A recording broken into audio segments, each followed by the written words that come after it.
Alrighty guys, what is up and welcome back to the channel. Thank you so much for stopping in. I really appreciate it. If you guys are new, make sure to go over here and hit subscribe. That would really help me out, and check out some of my past videos. But today, as you guys could read in the title, we're going to be going over broadheads and what I plan on using for next season.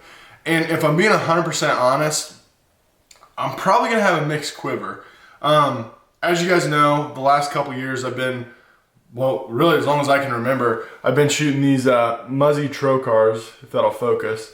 And I still love these heads. And I'm a big fan of fixed blade heads for the simple fact of regardless of what happens, the animal is going to be getting sliced up because the blade's already open. There's no room for failure as far as, you know, equipment malfunction.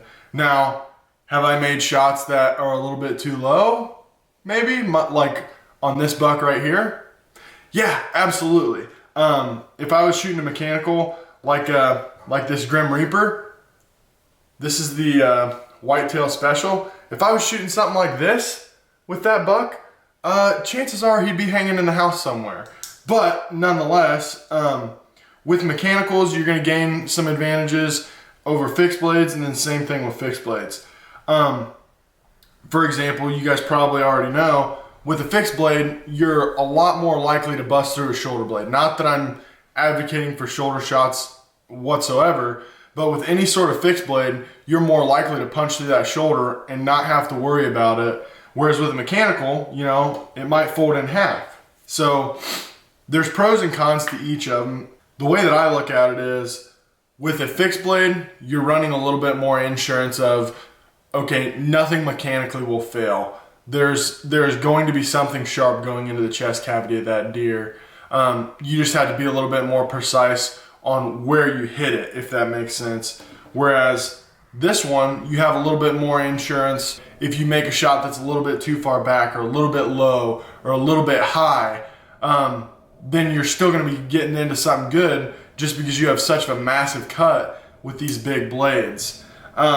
So that's kind of the way I look at it, of there being pros and cons to each. Because with a mechanical, you have a little bit more margin for error anywhere else away from the shoulder. But whereas with a fixed blade, if you say you hug that shoulder a little bit too much, because I did that with this deer right here, I hugged the shoulder a little bit too much, and I hit it in the shoulder, but there ended up being 2 holes, and it worked out because, you know, the deer went like 50 yards and piled up.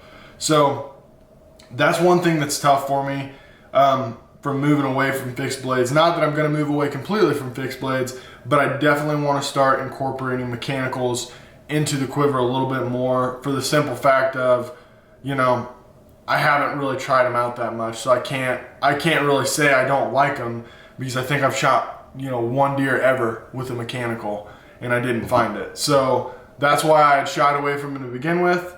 But yeah, I'm wanting to try them back out.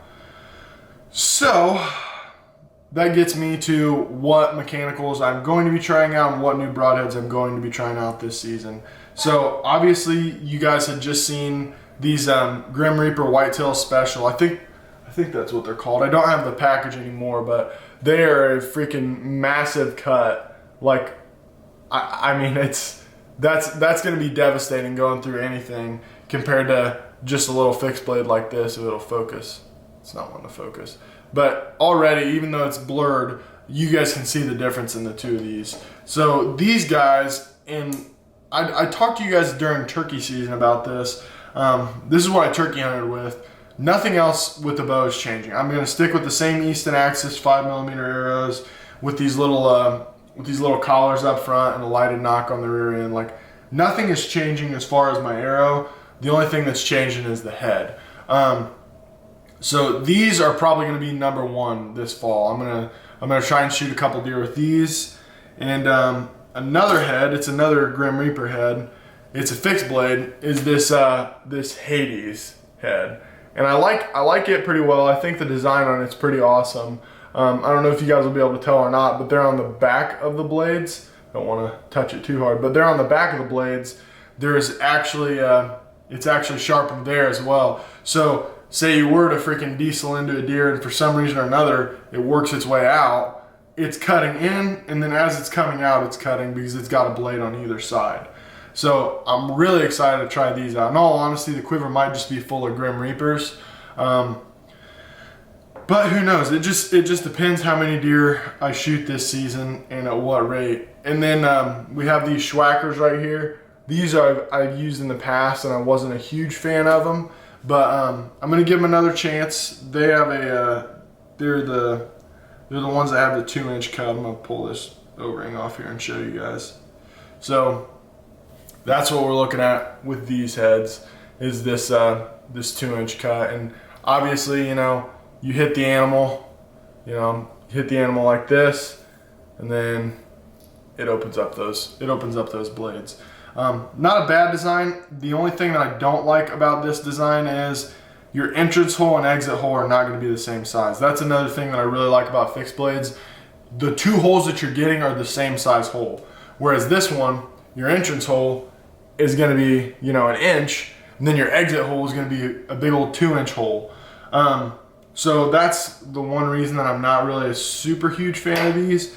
But then again, I can't really make up my opinion one way or another just because I haven't used them enough to form an opinion on them. I've literally shot 1 deer with those, and the shot that I made was a little bit far back. So I mean, realistically, I had to blame myself more than I blame the Broadhead. But nonetheless, that's one thing that I really like about these Grim Reapers, because as soon as you're hitting that deer, these things are busting open, and you're going to be getting 2 holes that are the same size. So your entrance is going to be that size as well as your exit. So that is kind of where I'm at for this fall. That's what I'm thinking about running. So the Grim Reaper Whitetail Special, that's #1. That's a 3-blade head. This is going to be my arrow for this fall. And then #2 is going to be this Hades. And then I'll probably just start out with those, and I plan on buying an Ohio tag this year, and we're gonna hunt the Ohio farm. So we're gonna be spending some time over there this fall. Hopefully we can shoot quite a few deer this fall, but I'm excited, and that is the plan as of right now. And obviously the tried and true trocar is probably gonna be in there. And then as long as that, I'll probably try and shoot a doe or something with one of these Schwackers, but ideally the main one that gets tested out this fall is this Grim Reaper. This is the one I'm most excited about for. And Smalley, he shot 2 birds with this. He shot 2 turkeys with this same head. I think he shoots the carnivores though, the Grim Reaper carnivores. I'm not 100% sure, but he shot this bird and this bird with these Grim Reapers. So they do work, to say the least.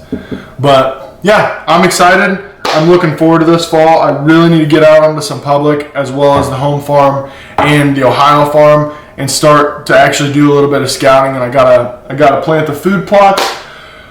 But yeah, I have had a lot on my plate lately, and I still have a lot on my plate, and I'm gonna be busy the remainder of this summer getting ready into fall. But that is gonna do it for this one. If you guys like it, give it a big thumbs up. That would really help me out. And check out some of my past videos, and stay tuned for my new videos, because as you can tell, we're in a new location. So we're going to be doing a shop tour at some point soon. Everything is just super messy right now, so that's why I haven't done one yet. But anyways, I hope you guys enjoyed this video, and I'll see you guys in the next one.